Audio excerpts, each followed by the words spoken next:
Hello and welcome to this episode of PsychMedia. Now, today we're going to be looking at the concept of psychosocial staging in childhood development with help from one of the original Nicktoons, the Rugrats. Okay, so a bit of personal background.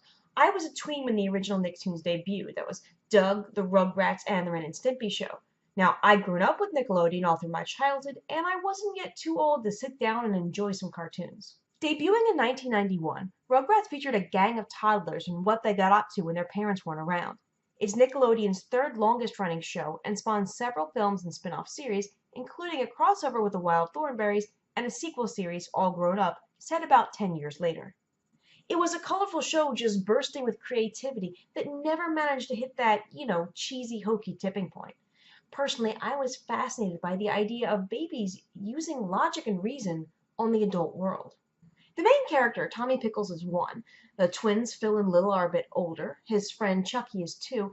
And his cousin Angelica and neighbor Susie are three. Now, that's a really great age spread, and I'll get to why.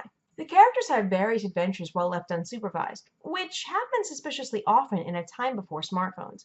Most times they learn a moral lesson, but it's often all about their simplistic interpretation of the adult world, and usually in a way that highlights adult absurdity.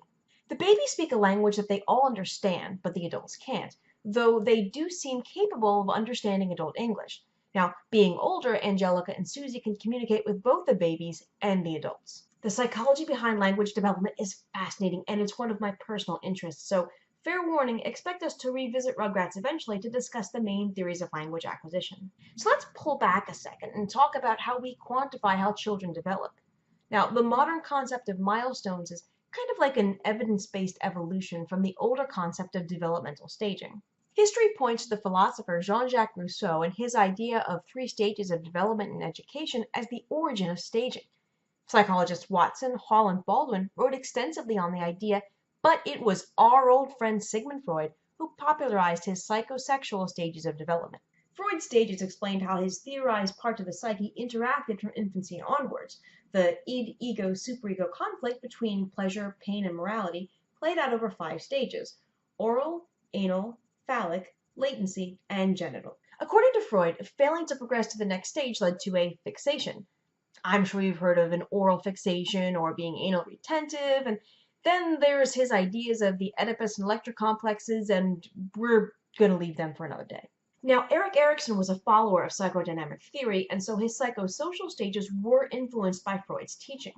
However, Erikson's stages focus on how the child learns to interact and relate to the world. Each stage features a defining virtue, significant relationship, and a crisis that the child must overcome to progress in development.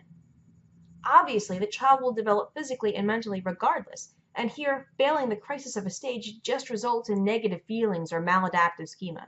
For example, before the age of 2, hope is the main virtue, the mother is the significant relationship, and the crisis is trust versus mistrust. The toddler asks, "Can I trust the world?" and then trusts that it will be cared for. Now, Erikson's stages explore the widening relationships that will be part of the child's world, and also how the child perceives themselves in relation to that world. Another good thing about these stages is they start in childhood and extend into adulthood and old age. Now, Jean Piaget studied cognitive development in stages. He concentrated on how children begin to interact with their environment and understand the cognition behind how they relate to it. Piaget stages involve the interplay between sensory input, intelligence, social relationships, and eventually logic and reason. He's also very well known for his extensive child experiments. For example, one experiment involves giving 2 children the same amount of food or drink, but cutting up the food or pouring the drink into different sized cups to create the illusion that one child is given more. Younger children point out the perceived injustice, while older children understand the quantities are the same, even if their presentation is different.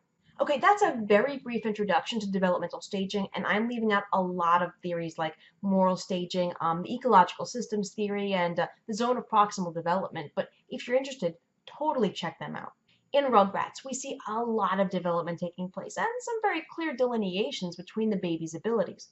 They're all at varying stages depending on Freud, Erikson, or Piaget's definitions. Now, Tommy is younger than Chucky, but he displays an awareness of social relationships that's on par with an elementary age child. And likewise, of the two, Chucky has a really great grasp of cause and effect logic. And yes, we can't make direct comparisons between actual child development and a fantasy children's show, But it does help us understand something that is very real: variation in child development. See, the main problem with staging is that every child is different and will develop differently as they age. A missed developmental milestone is not usually indicative of a problem, and some kids are just late bloomers. Freud's idea of fixation or Erickson's idea of being stuck on a stage both fail to grasp the complexity of emotional and cognitive development. Okay, real talk. So, why does any of this matter? Well, shows with toddler characters by default focus on development and writing based on how a child should be and how much variation from that is believable. We know that babies communicate in a variety of ways, so the idea of a language or communication that they can understand but we can't is kind of believable. Children also are capable of a lot more logistic reasoning than Piaget ever gave them credit for. Watching Rugrats was always fun because it got me thinking about how we learn to think about the world around us. It also is one of the things that got me interested in psychology in the first place. What about you? Do you think that the theories of developmental staging are still valid?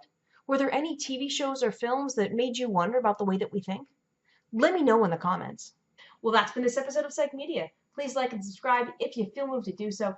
And as always, if you did want to support myself or the show, there's a link to my Patreon in the description box below. Bye now! So a big thank you to the following patrons, with an especial thank you to Ed Pilnick, G Viral, Justin Ball, Nate Watson, and Sally Zybert.